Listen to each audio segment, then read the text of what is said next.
Vladimir Fedorovski, bonjour. Bonjour.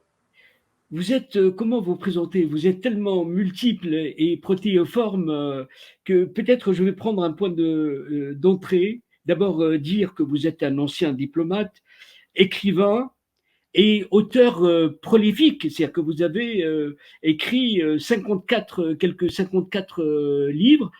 Et je voudrais citer, juste pour vous dire l'immensité des sujets. Vous avez écrit notamment, je cite, sur les 54, Poutine, l'itinéraire secret, Poutine de A à Z, et le roman, pardon, il y a aussi cette Poutine et l'Ukraine, les faces cachées. Oui, Je- je suis poutinologue patenté dans le monde, traduit dans et je 48 cite, pays. Mais cela dit, vous savez, les livres qui marchent le plus, c'est les livres d'évasion. Ou sur mon destin, le dernier, ça s'appelle Le diplomate venu du froid, qui est un oui, best-seller. d'ailleurs, c'est Maintenant, celui-là. absolument, vous avez les mains. Ouais. Et puis le mois prochain, toujours dans le cadre d'évasion, mais aussi dans le cadre de la réflexion, c'est Oui, Napoléon face à la Russie. J'étais frappé, il y a une phrase, Napoléon, il a réfléchi pourquoi il n'a pas réussi là-bas en Russie en 1812. Et il a dit le climat, la géographie, je n'ai pas compris la mentalité et surtout pour nous tous, je oui, prenais mes désirs pour la réalité. oui. Un grand Alors, problème de tous les côtés, qu'on est piégé par la propagande, ça oui, concerne les Russes, ça concerne les Occidentaux, les Ukrainiens, tout le monde. Vous savez, la propagande remplace l'analyse. Et oui, ça, vous avez, c'est un ouais, grand drame pour oui, moi, parce que il y a une particularité que mon père était un très grand Ukrainien, héros oui, de la guerre contre les nazis, et puis ma mère était russe. Alors oui, je peux dire ça avec beaucoup de tristesse, et c'est une tragédie, évidemment, comme pour tout le monde, la oui, guerre en Ukraine, mais cela dit, je peux dire aussi avec une certaine lucidité. oui, Malheureusement, on ment et on croit à nos propres mensonges. C'est un oui, énorme problème. oui, Ça existait pendant la guerre du Vietnam, ça existait plus tard avec les choses qui se sont passées au Proche-Orient, mais jamais, à mon sens, dans la dernière période, mhm, les auto, auto-intoxications n'est oui, pas à ce niveau comme aujourd'hui. oui, D'où mais viennent mes livres? Mais je vous dis, le livre qui a marché le plus, d'ailleurs, c'est L'évasion, c'est le roman de Saint-Pétersbourg, 1 million d'exemplaires dans le monde.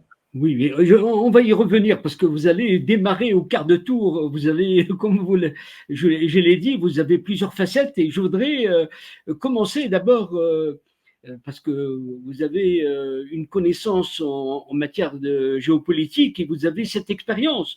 Vous avez vécu l'Union soviétique et vous avez été même un acteur important. Vous avez parmi les qualités que vous avez, c'est aussi vous êtes arabisant et vous avez pu. Évidemment, évidemment, je connais bien la région du Oui, monde arabe. J'étais oui, interprète du Kremlin oui, de la langue arabe. Je connaissais les dirigeants mythiques de oui, cette époque.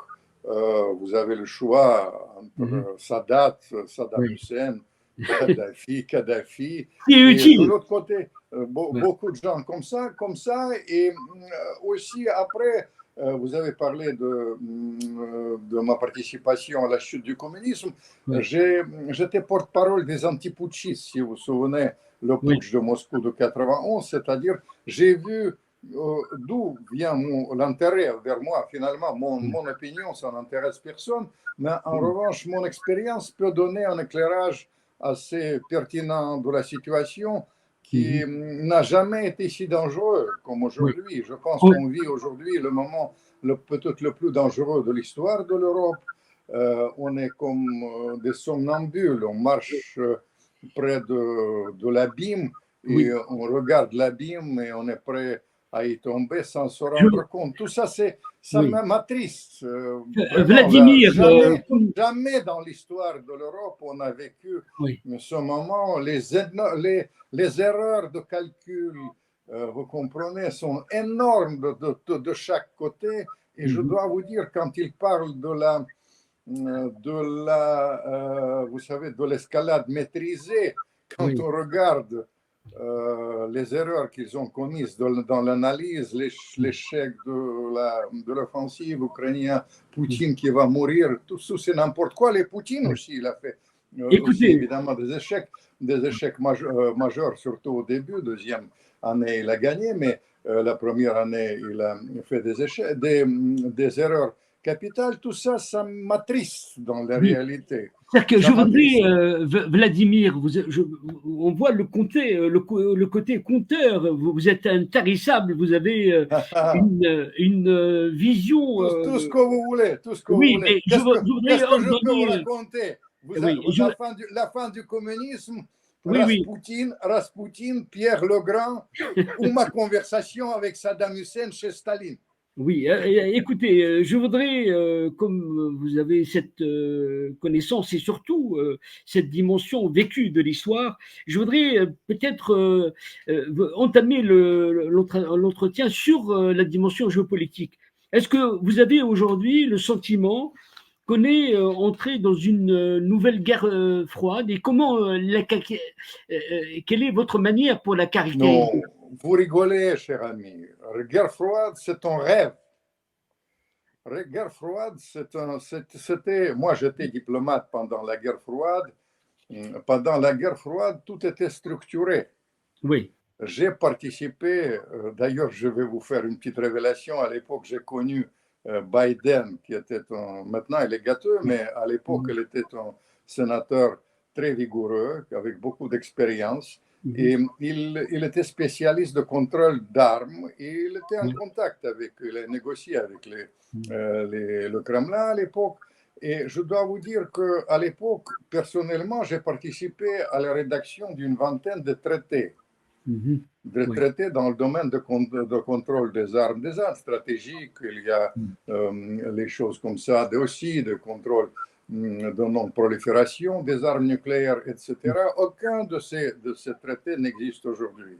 Oui. Toutes les lignes rouges sont passées. Vous dites que c'est la guerre froide, vous Oui. allez rêver de la guerre froide. Pendant la guerre froide, j'ai participé à la gestion personnellement. J'ai vu la gestion plutôt comme interprète du Kremlin et puis quand j'étais aux affaires avec Gorbatchev, dans la gestion des crises majeures. Oui. Je tiens à vous dire, ça ne nous rajeunit pas ni vous ni moi, mais j'étais participant, comme interprète du Kremlin, j'ai vu comment était gérée la crise de la guerre de Kippour. Oui. Et je dois vous dire qu'avec Kissinger et Brezhnev, après, les gens ne connaissent pas, mais en 83, le monde était à deux doigts de la guerre nucléaire. Oui. Parce qu'il y avait des erreurs, comme aujourd'hui, il y a des erreurs d'interprétation, etc. Il y avait une erreur d'interprétation. À l'époque, les dirigeants du Kremlin étaient Andropov. Ils ont pris les manœuvres de l'OTAN qui ont été organisées près de la frontière de l'Union soviétique pour une imminente attaque nucléaire américaine. Mais à l'époque, on a arrêté ça. Pourquoi?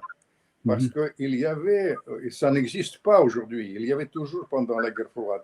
Vous voyez, tout est structuré. D'autre part, il y avait des contacts. Oui. Reagan, il a pris le téléphone, il a téléphoné à Andropov et ça s'était réglé. Et deuxième aspect, les contacts, moi j'ai participé, ça existait confidentiel au niveau des diplomates, mais les contacts ont été aussi tout à fait permanents au niveau opérationnel entre les militaires. Oui, mais Vladimir, ça n'existe plus, mon cher. On va vers l'apocalypse sans se rendre compte et on continue à se raconter des histoires, on ment et on croit à ses propres mensonges. Si vous permettez, je voudrais canaliser l'interview pour qu'on ait, à travers votre expertise, un éclairage sur le rapport Russie-Afrique aujourd'hui. Et ça, on a besoin de clés de lecture. C'est qu'aujourd'hui, pour Poutine, que représente cette Afrique? C'est un enjeu de rivalité, de déplacer la guerre et plutôt de trouver un espace de respiration pour la Russie ou autre chose? Non, l'espace de respiration, peut-être c'est le mot le plus proche de la vérité. Quand vous êtes un analyste pertinent, Je vais vous dire pourquoi. Parce que vous comprenez ce qui s'est passé. Comme on a très mal analysé la situation après le commencement de cette guerre, on a pensé que la Russie va s'écrouler, elle sera isolée. Il disait, quand vous regardez, vous cliquez sur ce qu'on vous a raconté dans la presse mainstream occidentale, il vous raconte n'importe quoi, la Russie est terminée, il y a une phrase du ministre français que la Russie sera mise à genoux, etc. Ça s'est passé pas comme ça. Ça s'est passé, la Russie a créé, vous dites, disons, une certaine espace de respiration. Dans la réalité, 85% de la population mondiale travaille avec la Russie. Ils sont contre les sanctions. Et parmi ces pays, il y a la Chine, il y a évidemment le monde musulman, mais il y a l'Afrique. Et l'Afrique, il y a un aspect, vous comprenez, dans cette affaire, les erreurs d'analyse ont été doubles, mais ils ont été carrément authentification, mais il y a le mot d'ailleurs que le ministre français de la Défense il a utilisé, arrogance occidentale. Arrogance occidentale. Et arrogance occidentale, elle était propre à l'Afrique aussi. Parce qu'il y a, avec les Africains, la Russie a une très longue tradition qui était un tout petit peu éclipsée pour le post-communisme, mais c'est une tradition qui existe. Parce que la lutte contre la décolonisation, pour la décolonisation, contre les colonisateurs, était soutenue autrefois par la Russie. Et la mentalité, les Africains, ils gardent ça, la tradition. Et puis la Russie, ils ont construit là-bas, on peut nier au panier, mais rien que mais Vladimir, aujourd'hui, le barrage d'Assouan, j'ai connu Nasser, barrage d'Assouan. Mais vous parlez avec les Africains, sans parler de l'affinité. Vous comprenez, les Russes, ils ont une tradition dans cela. Évidemment, après, il y a l'intérêt géopolitique. Les intérêts sont complémentaires parce que la Russie et l'Afrique. Mais dites-moi, Vladimir, est-ce qu'aujourd'hui, quelle est l'utilité de la Russie pour l'Afrique aujourd'hui? En quoi consiste-t-elle? Expliquez-nous. Attendez, pour l'utilité pour l'Afrique, la Russie, c'est le premier, par exemple, exportateur de céréales. Pour certains pays, ils donnent les céréales gratuitement. Vous comprenez, moi, au-delà de ça, c'est le pays, c'est l'Occident qui pense que la Russie est terminée. La Russie se développe aujourd'hui comme jamais. Ils ont recréé le complexe militaire industriel. Vous voulez les choses pointues, les armes, l'exportation des armes là-bas, c'est évidemment aussi assez important, mais c'est surtout que, objectivement, dans beaucoup de domaines, la Russie et l'Afrique sont complémentaires. Vous comprenez? C'est le gaz, le pétrole, les choses, les matières premières, où ils sont vraiment complémentaires, la Russie. Ça, c'est l'aspect. Deuxième aspect, c'est l'aspect évidemment géopolitique. Dans cette affaire, hélas, on a créé les clivages dans le monde. Pour l'instant, ce n'est pas les blocs, mais l'Afrique comprend beaucoup mieux la logique russe quand il tient la tête aux Occidentaux. Les Occidentaux, ils pensent que Poutine est le diable. Parlez avec les Africains, je parle avec les Africains, je parle avec mes amis dans le monde arabe. Il dit, tiens, Poutine, il tient la tête à l'Occident, il est pas mal quand même. C'est ça ce qu'ils disent. Vous comprenez? C'est-à-dire, il y a cet aspect-là. Et puis, il y a les erreurs banales cette fois-ci. La banalité, c'est les pays africains, surtout les dirigeants africains, ils ont besoin de la sécurité. Et la Russie a prouvé que dans ce domaine de l'assurance de la sécurité, elle peut aussi fournir une certaine assistance. Et ça, c'était apprécié. Pourquoi il y a certains pays africains, ils travaillent. Évidemment, certains gens, ils ont fait les études là-bas ou quelque chose. Ils ont l'affinité, la tradition, tout ce qu'on veut. Mais après, il y a les choses terre à terre. Ils ont besoin de la sécurité. Par exemple, à Mali, pourquoi les Russes sont débarqués à Mali? Parce que ce n'est pas un complot contre les Français. Parce que mais Vladimir, il y a une question, c'est-à-dire qu'aujourd'hui, on voit dans les crises, les conflits et les guerres, c'est que les moyens militaires de la Russie semblent aggraver la situation. Et est-ce que vous pourrez me dire vous savez, aggraver dans la situation où exactement? Aggraver la situation au Mali? En Non, armant, oui. non, non, Oui. non, non, attendez. Au Mali, la menace au gouvernement central de Mali, c'est une menace de caractère de l'islamisme radical. Mhm. Soyons très clairs, les Russes aident au gouvernement central de Mali de lutter contre ça. Parfois d'une manière efficace. Pourquoi le gouvernement malien s'adressait à eux? D'une manière très banale, parce qu'il n'y avait pas d'autre alternative, parce que les Russes ont été efficaces. C'est pas vrai. Le truc, il ne faut pas dire que la Russie envoie les armes, complot contre la France, etc. C'est les choses tout à Personne fait n'a terrestres. parlé de complot, bah, pardon. Non, non, Euh, non, non, mais attendez, je vais vous dire une chose. Il y a une chose. Et après, il y a les besoins. Le besoin des gouvernements africains, des armes efficaces et de la coopération militaire efficace. mhm. Et ils ont prouvé qu'ils sont efficaces. D'ailleurs, je tiens à vous dire, puisqu'ils ont, par exemple, regardé, analysé ce qui se passe là-bas sur le terrain. Les Africains regardent de près comment ça se passe. Ça Oui. se passe là-bas, en Ukraine. Vous Mhm. comprenez? Nous ont dit les Allemands, ils vont envoyer Léopard et l'affaire sera pliée, les Russes, ils sont nuls, etc. C'est tout le contraire. Les armes russes, ils ont prouvé leurs Oui. efficacités et l'échec des Ukrainiens, hélas pour moi, mes origines ukrainiennes, Oui. pendant l'affaire de cette soi-disant offensive pendant l'été, c'est tout à fait cuisant. On peut simplement choisir les formules. La majorité de la presse lucide, même New York Times, disent que c'est un échec cuisant. D'autres disent, comme moi qui est diplomate, que la situation est Oui. contradictoire, ou le ministre français, il parle que l'offensive n'a pas été menée comme on aurait souhaité. Voilà, ça c'est les choses, Oui, il mais faut analyser pourquoi, l'ensemble des... Vladimir, pourquoi le Oui, choix de Wagner, qui est une structure de mercenariat, de mercenaires? absolument. Et, Absolument. Mais vous comment savez, je vais vous dire, ça, sur ce plan-là, je n'étais pas content parce que les Russes, pendant une certaine période, surtout au début, ils ont dit qu'ils n'ont rien à voir avec Wagner, c'est un mercenariat privé, etc. En réalité, c'est une structure qui est une filiation des services secrets militaires russes qui était créée par GRU, ça s'appelle le service secret, c'est comme ça que ça s'appelle, le service secret militaire, mais simplement, ces gens-là, ils ont prouvé ça en Ukraine, ils ont prouvé ça au Mali ou je ne sais pas, au Centrafrique. Oui. Vous savez, ils ont prouvé qu'ils sont très efficaces et vous savez, c'est les gens hyper entraînés. Et ils débarquent ça. Le problème là-dedans, c'est un problème qui existe dans les rapports avec les Français.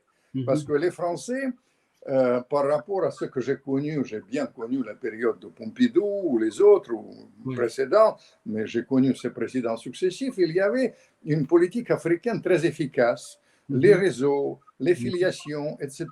Ça n'existe pas. Et Oui. ça a créé un vide. Et ce vide a été évidemment rempli où il y a les instruments, mais soyons très clairs, Wagner, c'est pas les choses privées, vous dites mercenariat, c'est une filiation de structures étatiques russes dans la Oui. réalité de services secrets russes militaires. Il faut que je vous raconte un jour comment ils ont essayé.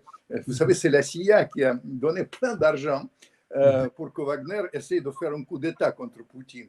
Les gens de Wagner, ils ont pris l'argent de la CIA et après ils ont fait un simulacre de coup d'État. C'est un roman, c'est un truc pour moi que Oui, raconter. oui, mais aujourd'hui, je voudrais savoir, on manque d'informations structurantes. Est-ce qu'aujourd'hui, la Russie a les moyens de sa politique africaine? Est-ce que l'Afrique a besoin de coopération, de savoir-faire, de transmission du savoir? Est-ce que Évidemment, évidemment. Vous savez, je vais vous dire, seuls les médias occidentaux pensent que les Russes sont nuls, qu'ils ont leur médecine. Vous savez, ils ont médecine, la médecine, ils ont besoin des médecins. Les médecins russes, ils ont une très grande tradition de la coopération en Afrique. Ils ont découvert plein de maladies en Afrique. Ils oui, seront évidemment, ils ont le meilleur. C'est une coopération mutuellement avantageuse, non seulement dans le domaine militaire, mais dans beaucoup d'autres domaines. Il ne faut pas raconter des histoires. La Russie s'est développée, d'ailleurs grâce à l'Occident en partie, dans le oui, complexe militaire, parce que jamais la Russie était, vous savez, il a connu des années désastreuses. Oui, Mais après ces années désastreuses, il était obligé maintenant de recréer sa propre industrie. Et je pense qu'il y a un aspect que je tiens à vous dire. Vous savez, la médecine là-bas, l'éducation, etc., c'est les gens, ils prennent les habitudes locaux. Ils n'ont pas cet esprit d'arrogance qui est une des oui. caractéristiques de Mhm, la nouvelle élite occidentale aujourd'hui. Et mhm, ça plaît aux Africains. Vous oui, comprenez pourquoi ça marche aujourd'hui? Pourquoi ils sont venus si nombreux? On dit, oui, ah ben l'Afrique, c'est le chef d'État. Mais vous savez, c'est plus de 50 pays qui ont été pendant la rencontre mhm, avec Saint-Pétersbourg. Tous les pays importants, l'Afrique du Sud, les rapports sont profonds. Quand oui, je regarde de quelle manière ils mènent les négociations, hier avec le président tchadien, par exemple, oui. vous comprenez, Mhm, regardez de quelle manière il fait. Il y a cette affinité qui saute aux yeux et oui, ça préfigure une nouvelle configuration du monde. Vous savez, il y a deux personnages qui sont terminés aujourd'hui. oui. Il y a le personnage de Pierre le Grand, le Mhm, russe, qui oui, était un symbole de la coopération. C'est comme moi, trait oui. d'union entre la Russie et l'Occident. C'est terminé. Mhm, Maintenant, la Russie regarde ailleurs, elle regarde l'Afrique, elle regarde la oui. Chine, Alors etc. justement, Et alors c'est justement, demain, Vladimir, c'est euh, demain, oui, oui, bien sûr. je voudrais savoir aujourd'hui, on voit qu'il y a l'émergence d'un monde nouveau avec de nouvelles polarités. Est-ce que vous croyez que la Russie a un rôle important dans ce qu'on appelle le Sud global? Et de quelle manière? Évidemment, évidemment. Évidemment, c'est une banalité. On a créé une nouvelle mondialisation. Vous ne ressentez pas. Où l'Afrique va jouer un rôle important, ou Ouais. la Russie. Mais la Russie, elle va jouer. Il y a deux ou trois atouts. Mhm. Le premier atout, c'est évidemment la matière première. La Mhm. Russie, c'est un pays le plus riche qui existe dans le monde en matière première. Mhm. Deuxième aspect, c'est la coopération qui sera de plus en plus importante. Et la coopération où les Africains, ils vont venir aussi en Russie pour travailler là-bas, etc. Il a besoin de la coopération et des gens qui vont venir aussi travailler là-bas. Parce que les espaces sont énormes, c'est un huitième Ouais. partie de du globe terrestre, etc. Et puis, on a souligné que ce conflit, il a multiples aspects, il y a beaucoup d'échecs, mais je dois vous dire, détrompez-vous, les Africains apprécient la manière avec laquelle étaient utilisées les armes. Et Mhm. ils apprécient aussi les armes. Je pense qu'il y aura aussi une coopération dans le domaine sécuritaire et la Oui. coopération dans le domaine militaire entre Oui. la Russie et l'Afrique. Deux dernières questions avant de terminer cet entretien. Je voudrais savoir, vous avez consacré 3 livres sur Poutine ou 4 livres, et je Oui, pense oui. que sujet inépuisable. C'est-à-dire que qu'est-ce qui explique Inépuisable. aujourd'hui, qu'est-ce qui explique cette haine de l'Occident et et cette manière de considérer Poutine comme un diable en personne? Vous savez, ce qui est grave dans l'Occident, je pense que les Américains, ils ont besoin de l'ennemi, du diable absolu pour exister. Quand on a fait, moi j'étais participant dans cette aventure de Gorbatchev, on disait on a fait le cadeau empoisonné aux Américains. On a privé l'Amérique de l'ennemi. S'il n'y a pas d'ennemi, l'Amérique ne peut pas exister. Alors, ils doivent diaboliser. Ce qui est grave, ce n'est pas ce qu'ils ont diabolisé, inventé Poutine. Ce qui est grave, qu'ils analysent mal le personnage, qu'ils Mhm. vous racontent des histoires, qu'il va mourir, que c'est Hitler de temps moderne, etc. Si vous voulez connaître, moi j'étais souvent critique de Poutine. Je dois vous dire, lisez mes livres, vous allez comprendre de quelle manière il faut agir, il faut comprendre le personnage. Et Mhm. le fait qu'on invente Poutine, c'est quelque chose de gravissime. Et deuxième aspect, je tiens à vous signaler, c'est la plus grande erreur de l'Occident. Au Mhm. lieu de distinguer le peuple russe et Poutine, ils ont fait tout pour les réunir. Vous Mhm. savez, regardez ce qu'ils ont présenté au Parlement européen en disant que la Russie, il y a la carte qu'ils ont. Deux jours, ils ont discuté comment la Russie va se disloquer. C'était Mhm. n'importe quoi, mais ça contribuait à la popularité de Poutine. Vous Oui, comprenez? oui, Ils ont oui. diabolisé Poutine et après, il y a quelque chose pour lequel les Africains n'acceptent pas. Dans Mhm, cette affaire, il y a le brin de racisme. mhm, Vous oui, comprenez? Et mhm, ça, les Africains le sentent. oui, Ils disent non, non, non. Interdire Dostoïevski, mhm, comme les Italiens ils ont fait, ils ont interdit Dostoïevski. Vous savez que Tolstoï est interdit, Tchaïkovski, mais mon cher. Les oui, Africains, ils ont dit, ce sont des gens bizarres, les mhm. Occidentaux, et finalement, le plus grand cadeau qu'ils ont fait en Poutine, au fait, l'Occident a contribué en quelque sorte à la popularité de Poutine, qui est réelle, qui est maintenant 85% des Russes, ils ont voté. C'est pas du tout bidon, vous comprenez, c'est pas la propagande. C'est Mhm. le fait que les Russes, ils ont dit que c'est pas la guerre contre l'Ukraine, c'est la guerre civilisationnelle entre l'Occident arrogant et Poutine qui tient la tête. Alors, vous êtes vraiment un grand vulgarisateur de la Russie auprès du De monde l'Ukraine, extérieur. j'espère aussi. On voit une passion. Je voudrais terminer cet entretien donc avec. Je voudrais savoir votre écologie personnelle parce que vous écrivez, vous avez, comme je le disais, 54 livres. Comment vous faites pour produire autant et en français en plus? Non, mon cher, ça c'est très simple. Moi, j'étais diplomate pendant de longues années, mais ma vocation, c'était écrivain. J'ai préécrit beaucoup de livres. Vous savez, j'en ai 6 qui attendent leur sortie. Napoléon, j'ai travaillé 20 ans. Le futur livre, Napoléon face à la Russie, j'ai travaillé pendant 20 ans et maintenant je sors ça.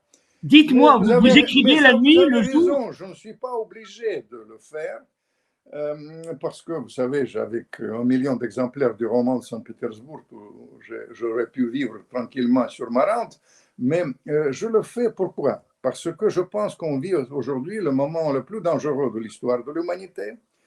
Je suis persuadé qu'on a bien vécu, du moins vous et moi, mais je dois vous dire que nos petits-enfants et nos enfants, il faut penser à eux et il faut éviter de tomber dans l'abîme. On va vers l'apocalypse sans se rendre compte d'où viennent mes livres, à la fois d'évasion, mais surtout parfois qui vous posent les questions et dont j'espère les vraies réponses. C'est-à-dire que vraiment, il y a cette contrainte du temps. On aurait aimé continuer l'échange Je avec vais vous. revenir quand vous voulez. Oui, Vladimir Fedorovski, je vous remercie d'avoir été avec nous. Je vous rappelle votre dernier livre, Le diplomate venu du froid, aux éditions Ballant, et un autre, Napoléon face à la Russie, qui va sortir. Et je vous remercie de ce moment pathétique et très émotionnel que vous venez de nous faire vivre. Merci Un beaucoup. grand plaisir et mon amour pour l'Afrique. Merci beaucoup. À très bientôt.